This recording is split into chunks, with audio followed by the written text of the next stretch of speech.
آڈرے ٹرسٹے کی کتاب انڈیا دراصل ایک مختصر تاریخ ہے جو بھارت کے ماضی سے لے کر حال تک کے سفر کو آسان الفاظ میں بیان کرتی ہے۔ اس کتاب کے اہم نکات یہ ہیں: قدیم بھارت، ویداؤں، بدھ مت اور جین مت کے عروج کا زمانہ، مغل دور، اکبر جیسے بادشاہ جنہوں نے مذہبی ہم آہنگی کو فروغ دیا، برطانوی استعمار، تقسیم کرو اور حکومت کرو کی پالیسی جس نے نفرتیں بڑھائیں، آزادی کے بعد گاندھی، نہرو اور دیگر رہنماؤں کی کاوشیں، مگر ساتھ ہی تقسیم کا زخم، آج کا بھارت، ترقی مگر مذہبی اور سیاسی تنازعات بھی۔ کتاب کا اصل پیغام یہ ہے کہ بھارت کی طاقت ہمیشہ اس کی ڈائیورسٹی میں رہی ہے۔ جب لوگ ایک دوسرے کو قبول کرتے ہیں تو بھارت مضبوط ہوتا ہے، اور جب نفرتیں بڑھتی ہیں تو کمزور۔ آڈری اپنی کتاب میں بر صغیر کی تاریخ کا آغاز وادی سندھ کی تہذیب سے کرتی ہیں، جو تقریباً 2500 قبل مسیح میں موجودہ پاکستان اور شمالی بھارت کے علاقے میں پھلتی پھولتی ہے۔ وادی سندھ کی تہذیب یہ دنیا کی سب سے قدیم شہری تہذیبوں میں شمار ہوتی ہے۔ ہڑپا اور موہنجو داڑو جیسے شہر صاف ستھرے راستوں، نکاسی، آب کے نظام اور منظم منصوبہ بندی کے لیے مشہور تھے۔ تجارت، دستکاری اور کھیتی باڑی ان کی معیشت کے اہم حصے تھے۔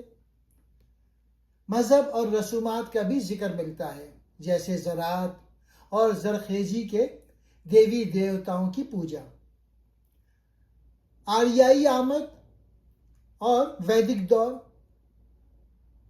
وادی سندھ کے زوال کے بعد تقریباً 1500 قبل مسیح میں آریائی اقوام بر صغیر آئیں۔ انہوں نے وید جیسے مذہبی صحیفے لکھے جو ہندو مت کی بنیاد سمجھے جاتے ہیں۔ اس دور میں ذات پات یعنی کاسٹ سسٹم کا آغاز ہوا، جو صدیوں تک بر صغیر کی معاشرتی ساخت پر اثر انداز رہا۔ ثقافتی اور لسانی بنیادیں۔ سنسکرت زبان نے مذہب، ادب اور فلسفے کے لیے مرکزی کردار ادا کیا۔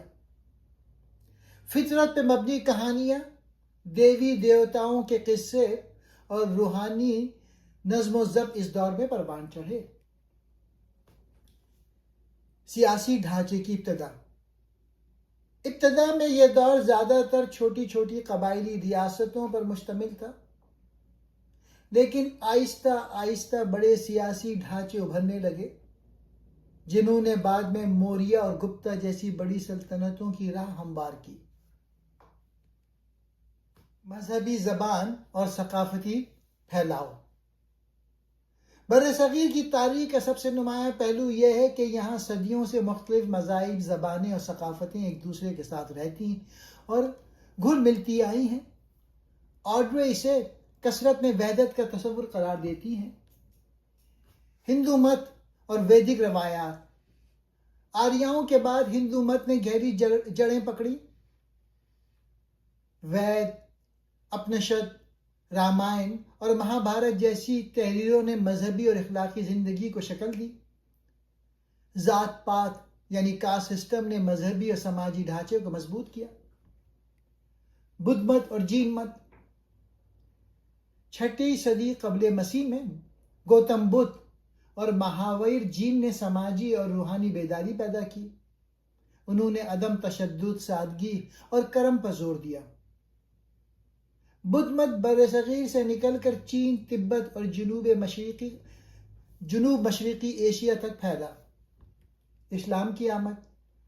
8ویں صدی میں سندھ میں اسلام آیا اور بعد میں دہلی سلطنت اور مغل سلطنت کے ساتھ مضبوط ہوا۔ اسلام نے برصغیر کی ثقافت میں نئے عناصر شامل کیے: فارسی اور عربی زبانیں، صوفی روایات، تعمیرات، مسجد، مقبرے، موسیقی، قوالی اور شاعری۔ ہندو مسلم میل جول سے ایک مشترکہ ثقافتی فضا بنی جسے بعد میں گنگنا جمنی تہذیب کہا گیا۔ سکھ مت. 15ویں صدی میں گرو نانک نے سکھ مت کی بنیاد رکھی جو ہندو اور اسلامی روایات کے درمیان ایک پل کی حیثیت رکھتا تھا. سکھ مت نے مساوات، خدمت اور انصاف پہ زور دیا. زبانیں اور ادب. بر صغیر ہمیشہ سے کئی زبانوں کا گھر رہا. سنسکرت، پالی، فارسی، عربی، ہندی، اردو، بنگالی، تامل، پنجابی اور دیگر زبانوں نے ادب اور ثقافت کو مالا مال کیا. فارسی زبان مغل دربار کی زبان بنی، جبکہ اردو عوامی سطح پر ایک مخلوط زبان کے طور پہ ابھری. شاعری، کہانی اور گیت مختلف زبانوں میں پھلے پھولے اور آج بھی اس ورثے کا حصہ بنے. ثقافتی پھیلاؤ. مختلف مذاہب اور ثقافتوں نے ایک دوسرے پر اثر ڈالا. فن تعمیر میں ہندو اور اسلامی طرز تعمیر ملا کر تاج محل جیسے شاہکار بنے. موسیقی میں راگ اور قوالی کا امتزاج پیدا ہوا. کھانوں اور رسم و رواج میں بھی یہ آمیزش دکھائی دیتی ہے. برصغیر کی اصل طاقت اس کا تنوع ہے. مختلف مذاہب، ہندو، بدھ، جین، اسلام، سکھ اور زبانوں نے ایک دوسرے کو متاثر کیا. یہ خطہ ہمیشہ ایک ثقافتی سنگم رہا ہے جہاں روایات ملتی ہیں اور نئی تہذیبیں جنم لیتی ہیں. اختیارات، قوتوں اور حکومتی نظام. برصغیر کی تاریخ میں سیاسی طاقت اور حکومت کے نظام نے ہمیشہ معاشرت اور ثقافت پر گہرا اثر ڈالا. آڈری اس حصے میں مختلف سلطنتوں، حکمرانوں اور ان کے انتظامی ڈھانچوں کا جائزہ پیش کرتی ہیں. ابتدائی ریاستیں اور چھوٹے بادشاہتیں. ویدک دور میں ریاستیں عموماً چھوٹے قبائل یا علاقے کی شکل میں تھیں. حکمرانوں کی طاقت محدود تھی اور زیادہ تر مقامی معیشت اور سماجی ڈھانچے پر منحصر تھی. اس دور میں راجا کا کردار معاشرتی رہنمائی اور عدل و انصاف تک محدود تھا. موریہ سلطنت. 4ویں صدی قبل مسیح میں چندر گپت موریہ نے سب سے بڑی سلطنت قائم کی. ان کا بیٹا اشوکا مشہور ہے جو بدھ مت اپنانے کے بعد امن، قانون اور عوام کی بھلائی پر زور دیتا رہا. موریہ سلطنت میں مرکزی حکومت، صوبائی انتظامیہ اور محکمہ جاتی نظام متعارف ہوئے. گپتا سلطنت. 4 سے 6 صدی میں گپتا سلطنت علمی، ثقافتی اور ادبی ترقی کے لیے مشہور رہی. حکمرانی کا نظام زیادہ تر ہلکا مگر مؤثر تھا. مذہب. ہندو مت اور ریاست کے تعلقات کو مضبوط کیا گیا. اس کے بعد مغل سلطنت. 16 سے 18ویں صدی میں مغل سلطنت نے پورے بر صغیر پر حکمرانی کی. مغل بادشاہ جیسے اکبر، شاہ جہاں اور اورنگزیب نے مضبوط انتظامی نظام، فوجی تنظیم اور ٹیکس کے پیچیدہ نظام قائم کیے. اکبر نے دین الہی کا تصور پیش کیا جس سے مختلف مذاہب کے درمیان امن قائم رکھنے کی کوشش ہوئی. برطانوی راج. 18ویں اور 19ویں صدی میں برطانیہ نے تجارت اور فوجی طاقت کے ذریعے ہندوستان پر قبضہ کیا. برطانوی راج نے مرکز اور صوبوں میں مکمل کنٹرول قائم کیا اور عدلیہ، پولیس اور ٹیکس نظام متعارف کرائے. مقامی حکمرانوں کو جزوی خود مختاری دی گئی لیکن اصل طاقت ہمیشہ برطانوی عہدیداروں کے ہاتھ میں رہی. اہم سبق. ہر سلطنت نے اپنی طاقت کو برقرار رکھنے کے لیے مختلف حکومتی ڈھانچے اپنائے. سیاسی طاقت اور حکمرانی ہمیشہ معاشرت، ثقافت اور مذہب سے جڑی رہی. مضبوط حکمرانی اور نظام انصاف معاشرتی استحکام کے لیے ضروری تھا. محروم طبقات، عورتیں اور اقلیتیں. آڈری اس حصے میں برصغیر کی تاریخ میں ان لوگوں کی کہانیاں بیان کرتی ہیں جن کی آواز عموماً بڑے بیانیے میں غائب رہ جاتی ہے.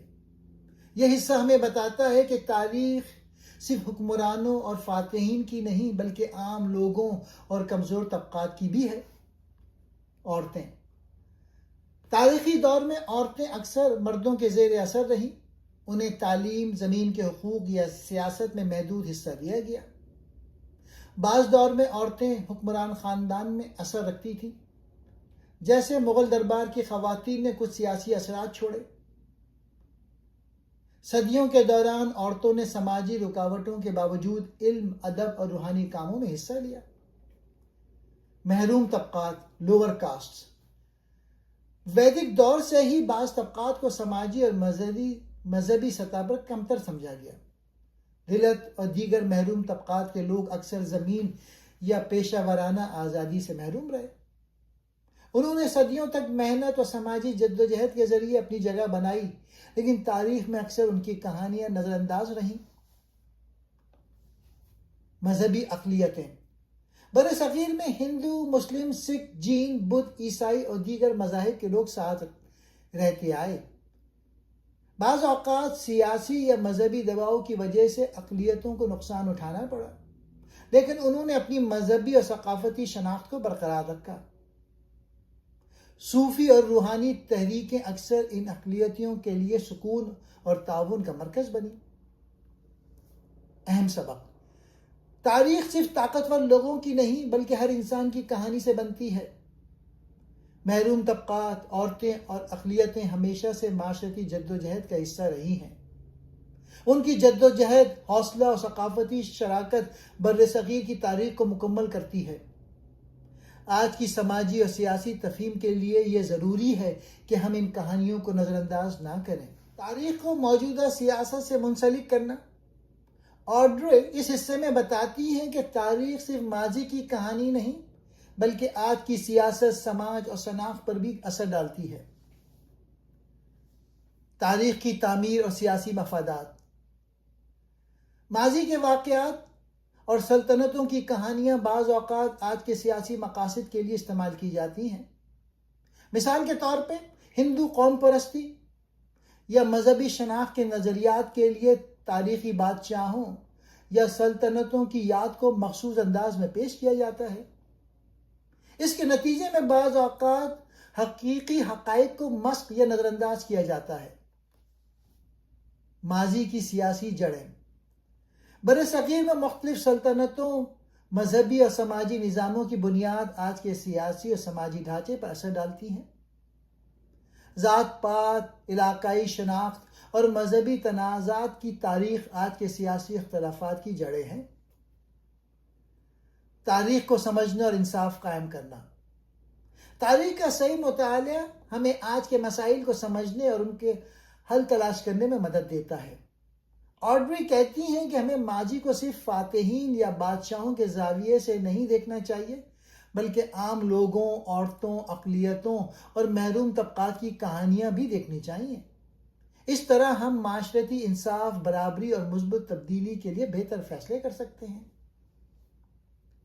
اہم اسباق: تاریخ صرف ماضی کی کہانی نہیں بلکہ آج کی سیاست اور سماجی صورتحال کے لیے سبق بھی ہے۔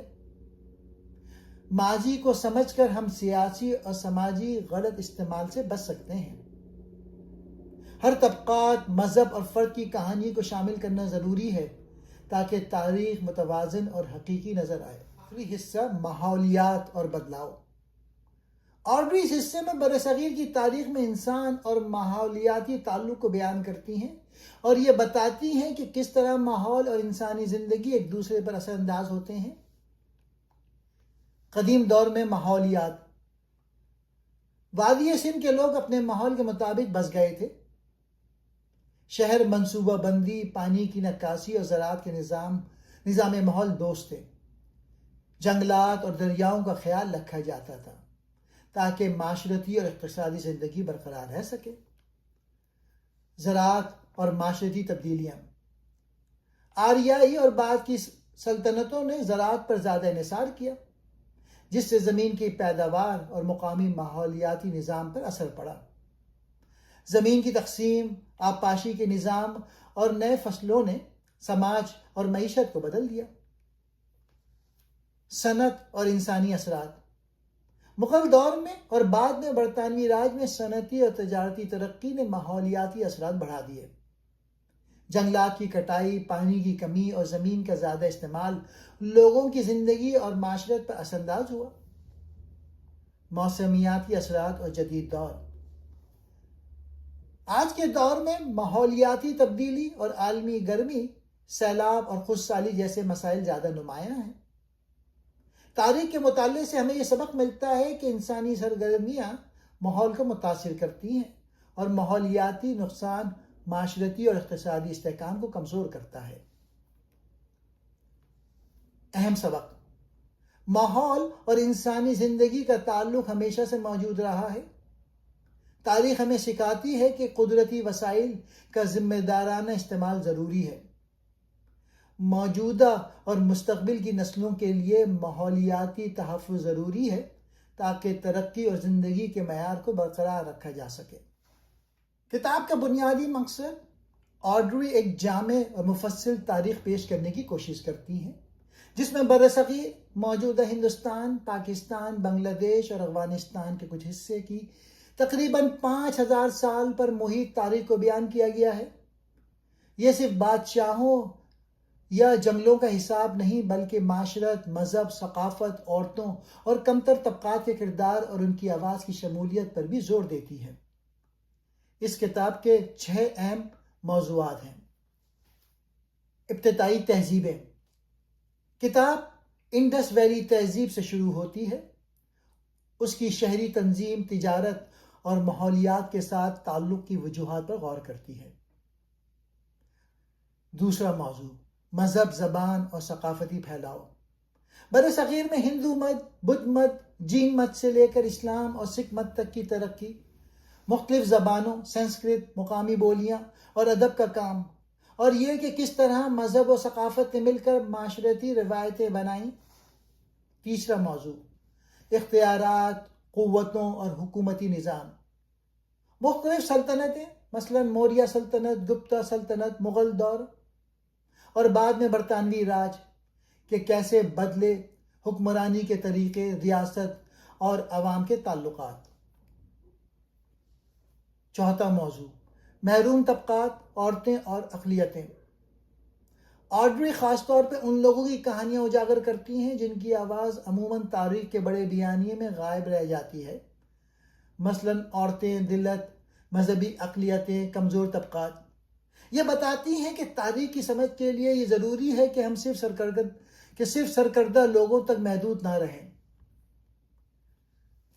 تاریخ کو موجودہ سیاست سے منسلک کرنا، یہ 5واں موضوع ہے۔ کتاب یہ بھی دکھاتی ہے کہ ماضی کی تعبیر کس طرح آج کے سیاسی اور معاشرتی معاملات جیسے نسل پرستی، مذہبی شناخت، ہندو قوم پرستی وغیرہ پر اثر انداز ہوتی ہے۔ مخصوص تاریخی واقعات کو کس طرح استعمال کیا گیا ہے یا کیا جا رہا ہے آج کی سیاست کے لیے۔ چھٹا موضوع: ماحولیات اور بدلاؤ۔ جدید دور کے مسائل جیسے ماحولیاتی تبدیلی، موسمیاتی اثرات اور آب و ہوا کی تبدیلی کا ذکر بھی ہے کہ تاریخ کے مختلف مراحل میں انسان اور ماحول کا باہمی رشتہ کیسا رہا ہے اور آج کا دور کس طرح اس کا تسلسل ہے۔ اہم پیغام اور تنقیدی نقطہ نظر۔ یہ کتاب ہمیں یہ سکھاتی ہے کہ تاریخ صرف فاتحین کی نہیں بلکہ عام لوگوں، زیر اثر لوگوں کی بھی ہے۔ تاریخ کی تعبیر اور یادداشتیں عموماً طاقتور طبقوں کے ہاتھوں بنتی ہے، مگر یہ ضروری ہے کہ ہم مختلف زاویے سے دیکھیں۔